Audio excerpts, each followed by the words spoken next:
So kind of just starting with what you have and really evolving that is what a really good rebrand could do. Welcome back to Duo On Air. I'm Abby. And I'm Courtney. And we're the ex-agency turned entrepreneurial team that puts the Duo in Duo Collective. Our boutique organic marketing agency specializes in SEO, social media strategy, and branding. We're an everyday pair of business besties / marketing experts obsessed with helping our community learn more about what it takes to run a business. Which is why on Duo On Air, we're not holding anything back. We're giving you all the info we know about how to grow your business organically so you can be the confident CEO you were made to be. And how to navigate life as a small business owner. Whether it's on your own or with your best friend by your side, so grab your coffee or your mimosa, we don't judge, and settle in for a quick value-packed episode of Marketing Tips. Welcome back to the Duo On Air podcast. This is episode number 22, and today we are chatting about how to know when to rebrand your business. So this topic can seem kind of scary and kind of daunting because when you think of rebranding your business, you probably think, oh my gosh, I have to start from ground zero. And that just seems like way too much work because why should I rebrand if I have everything I need for my current brand? But the answer lies in multiple different layers of your current brand, which is what we're going to go through here soon. But first, we just kind of want to clarify that rebranding isn't necessarily starting from ground zero. If you've already got a well-defined brand as far as, what your strategy is, what your mission is, your tone, your voice, stuff like that, sometimes at the end of the day, a rebrand is really just a refresh in your logo or your colors or your typography or just kind of the aesthetic side of it. But it also could be a total shift in your brand strategy or your brand tone. So it can seem like it's starting from ground zero if you needed to do it from a strategic standpoint, but you already have bits and pieces of your brand there. And the reason that you might need to rebrand is because you're shifting all of that. So kind of just starting with what you have and really evolving that is what a really good rebrand could do if you needed to work on that strategy and mission and all of that, those bigger things more than just the aesthetic of your brand. So how do you tell if you need the whole dang thing or maybe just a color refresh? We're going to take you through 4 reasons that may help you clarify if you need to rebrand or not. So let's get right into it. So reason number 1 is probably kind of a no-brainer, but basically you're not feeling inspired. You're just feeling like your business is just kind of running. You're there, you're taking clients or you're getting customers, but you're not feeling inspired and you no longer feel this excitement, like this butterfly feeling that you had when you first started your business, your excitement to share your business and your brand with the world. Something just seems to be holding you back. And maybe it's lacking the confidence of what you have and what you offer, because so much of what you do from a brand strategy standpoint comes through in like your mission and your vision. And that is kind of what gives you your confidence. Like, heck yeah, I need to share this with the world because this is what my vision is and I am changing lives, like literally. Yeah. Because when you write that stuff out, you get inspired to serve more people and to sell more products because your products are changing people's lives. And that is something that it sounds really like lofty, but it's not. Like, that's what we're all here doing. I mean, we all became entrepreneurs for that reason, to help people and to feel inspired to help more people. So it's kind of like that chant of your business, like the chant that you want to like run through and just like continually say out loud and like get people excited about. Like if you were cheering for a team, it's just like that chant that you always use. So I feel like if you're missing that and you don't feel like you've got that hoorah in your business, then you're probably feeling uninspired, and it might be a great time to look at that strategy or that brand tone or voice. Or maybe it's even just you're just afraid to, like, your mission and everything is super strong and it's there and you feel great about that, but you're afraid to just show what your brand looks like from an aesthetic perspective because you're just embarrassed by it, or you're like, oh, this is just falling flat, it's not energetic like I am, I just don't want to share it, but I still love my business. So that could be one of those things where it's like, oh, maybe I do need to rebrand so this reflects my personality and my mission and my vision a little bit better. Yeah. And you don't have to have the answers either. Like, I think if you feel disconnected from your brand or from your business, you don't need to pinpoint what it is that makes you feel disconnected. Like, you don't need to know the answers before you reach out to an expert. That's one of the things that we've learned in our business too, is like whenever we've invested in a coach or invested in someone to help us, we don't know the answers. Like, we're investing in them because we want them to help us with something that we just can't even ideate or come up with on our own. And that the same thing comes with branding. Like, you don't need to know that your colors are wrong. You don't need to know that your mission isn't as strong as you think it can be. You don't need to know any of that information. You just need to know that like you're struggling to like make that connection and feel inspired, and you need someone else who's an expert to help you revive it. Absolutely.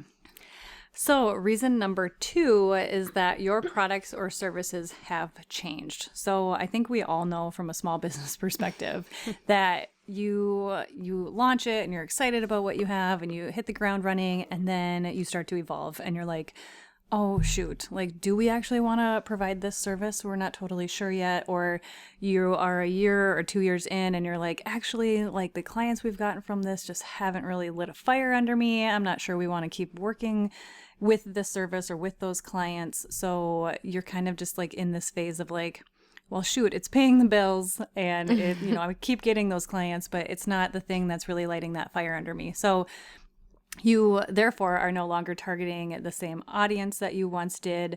And it's okay. Like, let that stuff go. Yeah, let it go. Like, Yeah.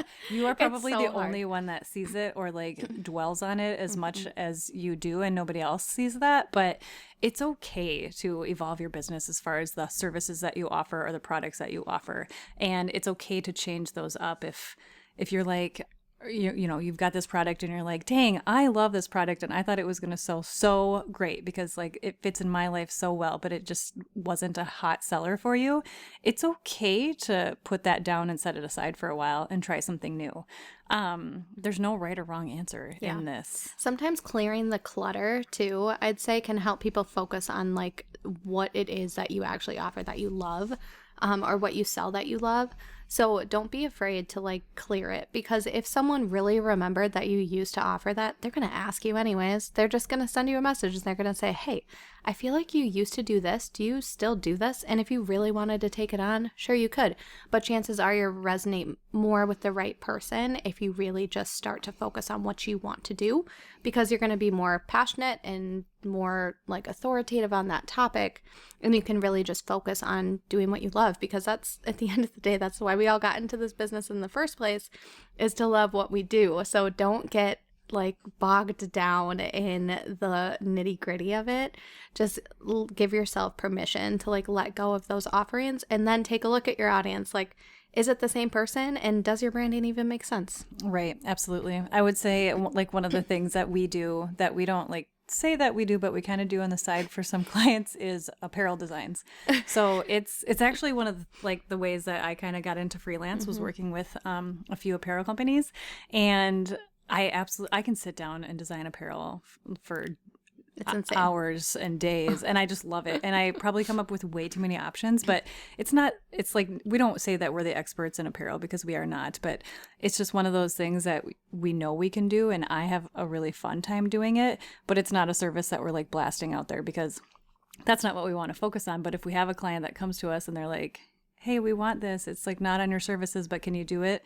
I immediately look to Abby and I'm like, heck yes, I can do it if we have the capacity and if it makes sense at the time. But so it's one of those things too, if you have one of those products or services that you still have a lot of passion for, but it's not the thing that is driving a lot of sales or the thing that you necessarily should be promoting, you can still do it. It's just not the thing that you should be really focusing on for your brand or your product or services. For sure. So let's jump to the next reason. So reason number 3, if you're feeling like maybe you need a rebrand or you have no freaking idea, your brand has become confusing or overcomplicated. So this kind of goes hand in hand with what we were just talking about before. If you have too many categories of things, too many offerings, you say yes to everything that comes in the door, chances are, if you're feeling confused about everything that you're offering and it's feeling complicated in your world, it's likely also complicated for your audience. Because the clearer you can make things, the more confident your audience will feel to say, yes, I need that offering, or yes, I need that product. So that's one of the things that you'll need to think about when it comes to your brand. And again, you don't need to know the answers. You don't need to know, is my brand overcomplicated? You likely feel it. Like, you likely know just by us saying this, just by saying, is your brand confusing or complicated? You're probably thinking, maybe, which is, it's okay. Like, sometimes that just happens and you don't need to know the answer. Yeah. When Abby and I first started Duo, I think one of the clients we first took on, because we were kind of just like, we're going to start this thing, we have to say yes to everything. And I feel like everybody is kind of in that phase in their first year of business. They're like, we can't say no to anything because we don't have these big corporate cushy jobs anymore. We need to pay the bills still. So we're going to say yes to everything. And then Abby and I did that for a couple times, and we finally sat down and we were like, we are not the experts in X, Y, and Z. And we just did that for a few clients. And those projects turned out great, but we just weren't the experts in everything that we did for them. So we took a step back and we were like, we really need to define these services that we're offering, because not only does it make it clearer for you for who to target and who to go after, but it also makes it, like Abby said, clearer for them to come to you and be like, oh, they do these X amount of things, and so they are the experts in those. So you become that expert, and then that's the thing that you promote, that you teach your audience, that you put out there into the world. And it's so clear to you too, and it makes your life easier because you're not dipping your toes in quite literally everything. For sure. And on the other side of things, maybe you've been not even from just the services or understanding your mission and vision and all of that comes to your branding and your strategy.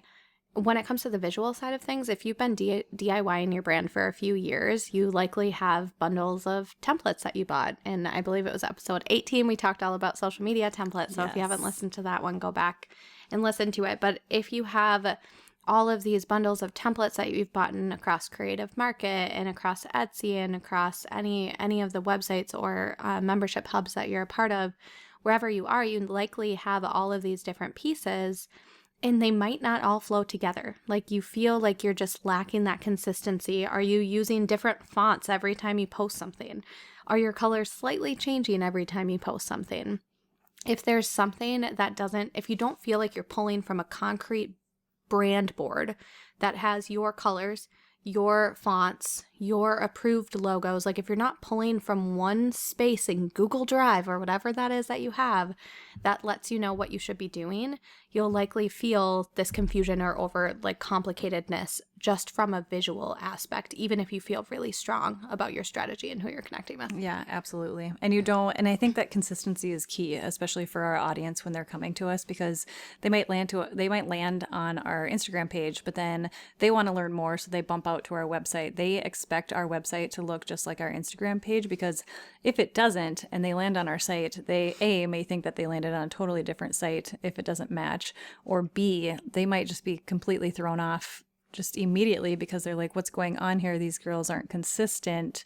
That's what I'm looking for in somebody that's the expert in these services that I intend to use them for. So just having that consistency is just really nice, not just from a visual perspective, but also from, a tone perspective or a strategy perspective. You want everything to fit together like a puzzle, whatever piece that is. Yeah. And even from say someone enters your world from a free resource, if that free resource looks incredibly different than what your email funnel looks like following, and then what your website looks like when you click through, they're going to feel like they're interacting with three different people. The beauty of those processes of capturing someone through all of these different lead opportunities, whether it's email, Pinterest, TikTok, Instagram, the goal is to create a relationship with them. And you can't create a relationship if you're not creating that consistency in everything from the look and feel to voice and tone. Yes. And then the last reason number 4, you're afraid that you're getting lost in the sea of your competitors. So this is something that even if you just look at your competitors on Instagram, let's say, go to their feed and just kind of see how it looks aesthetically, how they're talking to their audience, what their content is, how they're engaging. And if you feel like yours kind of looks like that and feels like that, then there's nothing really unique about you that stands out against them. So you kind of just feel like you're all in this sea together. And if somebody were to see all of you guys at once, why would they pick you? Why should they pick you? So really just trying to stand out, make that stance, look a little different. And whether that difference is from a visual perspective or even just a voice or approach a perspective, it can go either way. Let's say you love the way your brand looks aesthetically. That's totally fine. But take notes on what your competitors are doing and how they're talking to their audience and how they're engaging with them, and make sure that the way that you're doing it, obviously we always, number one, want to be authentic, but two, try to jazz it up a little bit or try to change it a little bit or make it unique so that if somebody lands on them and then they find out that you do something similar and they land on you, what is it about you that makes you just a little bit better than your competitors? Because if you can provide that for your audience, they're like more likely going to pick you, like 10 times over, they're going to pick you. So really just finding that uniqueness and that voice in you that really pushes your brand forward. And if you feel like that's getting lost, then it's most likely time for some sort of a shift in your brand. Yeah, and sometimes that stuff comes through too. Like we'll do an initial questionnaire to like ask, who you are, what's unique about you, what's your like passion, who's your ideal audience, like asking all of these questions to help understand you and then bring that to life and everything else. So again, this is another situation where you don't need to know the answers. You don't need to know what's unique about you that you can let shine. Sometimes your brand story does that for you, because you have some experts in your back pocket that can help you pull it out. Absolutely. And those questionnaires, if you regularly send those out, that you can even ask past clients, send out questionnaires to past clients and ask like, why did you choose me or what made me unique, and get it in their words. Because sometimes at the end of the day, you think you know why people chose you or you think you know what makes you unique, but hearing it from your client specifically, it could be a totally different reason. And then you can actually use their words in, testimonials or just going forward when you're talking to your audience. You can talk like that and point out those things that make you unique if you're struggling to find out what that is. And think for a second too, like on the flip side, think for a second, who's your favorite person that you follow on Instagram, for example? Like likely 2 to 3 people pop up in your brain. Just look at it from like a marketer's perspective. Why do you connect with them? What is it that you connect with them on? Do you connect with them from a personal standpoint? They've been through something in their life that you're going through or been through? Do you look at them like from a visual standpoint because they're always doing something crazy, cool, and fun, and like that's what you love about them?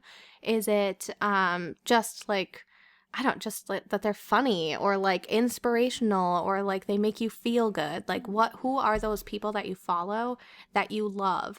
And take note of what it is. And then think about your business in that aspect. Like what is it that you can bring to your audience? And just like Court said, if you don't know, you can ask them, what makes me unique? Like to someone who's actually worked with you, not just someone who's followed you, but someone who's worked with you. Like what makes you unique? And why did they love that experience with you? Because that can kind of pull out some little golden nuggets that you can use. Yeah, definitely. So if at all during this episode you were nodding your head and thinking, shit, that sounds like me, don't freak out. And just don't think you need to go and like DIY a new logo or make a new website or totally change up your strategy and mission and vision and think that it all needs to happen overnight. We would never recommend that. Building a brand is a huge thing. It takes a long time. And sometimes it takes you 2 to 3 years to figure out who the hell you actually are. And that's okay. So what we do say though is take a few minutes to sit down and make a list of why you think you might need a rebrand if you feel like you kind of fall into this bucket and what that looks like for you. So we listed off a few things, send out questionnaires, do a little bit of research, sit with your brand and just write down what just isn't getting you excited anymore, what your problems might be, how you can maybe fix those or answer those, or who you could work with. Like Abby said, you don't always have to figure this out for yourself. That's why there's experts out there. But then make that list and figure out what you need to do for those next steps and what that looks like. Whether that's just an updated logo. Let's say you're like, oh my gosh, my logo is so dated and I hate my colors.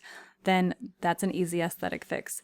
But if you're looking at it from an entire brand perspective, What is it that might need to be rebranded? Is it that mission? Is it that long-term vision that you have? Or is it the voice and the tone that you're using while you're speaking to your audience? Really kind of just dive into those nuggets and get a feel for what makes you still excited about your brand or what might be falling a little flat with your brand, and then just kind of take those notes and figure out what you need to do from a rebrand perspective. And if you're completely lost and you have no idea and you want to talk to somebody like Abby and I, we're always here to help, and we have a brand audit where we can jump on a call for an hour and just kind of like help you talk through these things too. So we can definitely put that in the show notes. But rebranding it's a big deal, and actually Abby and I have kind of like started to talk about it, but that's the designer in me where I'm just like, I want new stuff. So I need to sit down and make a list too of like why and what I want to achieve. But it's a big step, and it can be scary because sometimes you start out with this brand and you're super excited about it and you're like, this is my baby. I don't want to change my baby. But sometimes, it's the thing that you need to kind of just like take your brand to that next level, take your products to the next level, take your business to that next level. So rebranding is not a bad thing. It's a good thing to consider if you were feeling any of these throughout this episode. If you like this episode, please be sure to share it with a friend and subscribe so you don't miss any new episodes dropping every Monday. Plus, if you haven't already, please leave us a review and don't hesitate to share any new episode ideas. We love hearing from you and creating this content for you. See you next week.